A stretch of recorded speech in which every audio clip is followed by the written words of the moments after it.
Mag-abroad para yumaman.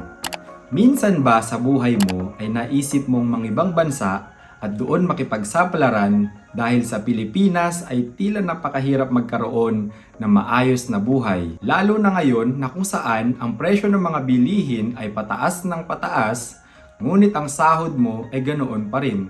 Ang tagal mo nang nagtatrabaho sa kumpanyang pinapasukan mo ngayon, ngunit parang wala namang nagbago. Kung ikaw ay isang magulang, alam mong hindi ganoon kadali kung paano pagkakasyahin ang iyong kinikita, lalo na kung ikaw ay may mga anak na sinusustentuhan. Kaya naman, madalas sumasagi sa isip mo na ano kaya kung subukan kong mangibang bansa? O di kaya naman, ikaw ay isang estudyante ngayon na nangangarap magtrabaho sa ibang bansa pagkatapos mong mag-aral sa kolehiyo dahil alam mong mas malaki ang posible mong kitain doon. Ganyan din ako noon. High school pa lang ako, nakatatak na sa isip ko na magtatrabaho ako sa ibang bansa pagka-graduate ko ng kolehiyo. Sabi ng isang lola ko, mag-engineering ka sa college para pagka-graduate mo ay sumunod ka sa pinsan mo na nasa ibang bansa dahil mas malaki ang kinikita doon. At yun na nga ang ginawa ko. Sa biyaya ng Diyos, nakapagtapos ako ng pag-aaral at pinalad na makapunta rito sa ibang bansa. Dati, iniisip ko lang din yung pinaplano mo ngayon. At ngayon, naka8 taon na ako rito sa ibang bansa. Masasabi ko, base sa aking karanasan, na pinagpala ako ng Diyos. Hindi pa man ako mayaman, gaya ng nasa pamagat ng video na ito, pero kahit papaano ay guminhawa ang aming pamumuhay. Nakapagpatapos ng kapatid sa kolehiyo, nakapagpundar ng maliit na ari-arian sa Pilipinas, at nakaranas ng konting ginhawa sa buhay. Hindi ko pinopromote ang pag-abroad dahil hindi ito madali. Marami rin namang umasenso dyan sa Pilipinas dahil sa kanilang sipag at diskarte na hindi na kinailangan pang mangibang bansa. Kapag ikaw ay magtatrabaho sa ibang bansa, mawawalay ka sa iyong pamilya sa loob ng mahabang panahon. Hindi ka basta-basta pwedeng umuwi dahil na-homesick ka. Una, mahal ang tiket. Pangalawa, maghihintay ka muna ng 1 o 2 taon bago ka makapagbakasyon. Yung bakasyon na yon ay aabutin lamang ng 1 o 2 buwan. Pero kadalasan naabot lang talaga yun ng 1 buwan.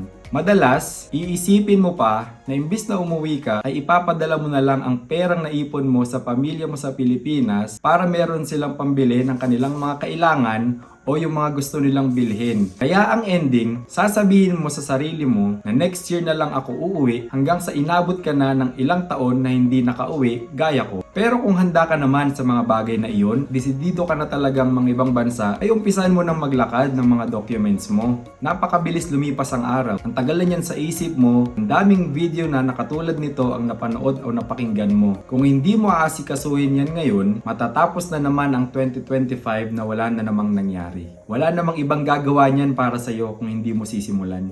Marami na ngayong videos ngayon dito sa YouTube na nagtuturo kung paano mag-apply papunta sa ibang bansa. Sinasabi na rin nila kung magkano ang approximate na magagastos mo para sa iyong pag-apply. Alam kong pangunahing pagsubok talaga ang pagtawid sa immigration dahil na-offload din ako nung unang beses kong mag-attempt ng ibang bansa. Pero kung pangarap mo na talaga yan at desidido ka na talagang umalis, huwag kang sumuko. Gawin mo lang ang makakaya mo at ang Diyos na ang bahalang tumulong sa iyo kung kalooban ba niya na ikaw ay ibang bansa o hindi. Paano mo malalaman kung kalooban ba niya? Simple lang, subukan mo. Wala kang mapapala kung puro ka panalangin pero wala ka namang ginagawa. Kung makaalis ka kaagad sa una mong try, edi congrats. Kung mabigo ka naman, edi try lang ulit. Ganun lang naman yun. Kung sumuko ka na agad sa una mo palang nakibiguan, wala na. Tapos na ang laban. Katulad ko, kung sumuko na ako agad nung na-offload ako, hindi na sana ako makakarating dito. Hindi ko sana makikilala ang asawa ko, hindi sana kami magkakaanak. Ngayon, 8 years and counting na ako rito sa biyaya ng Diyos. Tandaan mo to.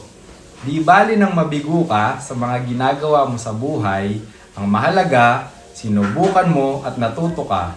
Para sa susunod ay alam mo na kung anong dapat mong gawin. Kesa naman panay isip at aral ka na lang, hinog na yan sa isip mo ng ilang taon pero wala ka namang ginagawa. Simulan mo ang taon na ito na magkaroon ng pagbabago sa buhay mo. Mapatrabaho man yan, career, pag-aaral, o mapa-healthy lifestyle man yan katulad ng pagdadiet. Baka sabihin mo na namang next year na lang ako magdadiet, naway gabayan at tulungan ka ng Diyos na matupad mo ang mga plano mo sa buhay. Sa susunod na video, pag-usapan naman natin kung totoo bang masarap ang buhay ng isang OFW. Paano ba yan?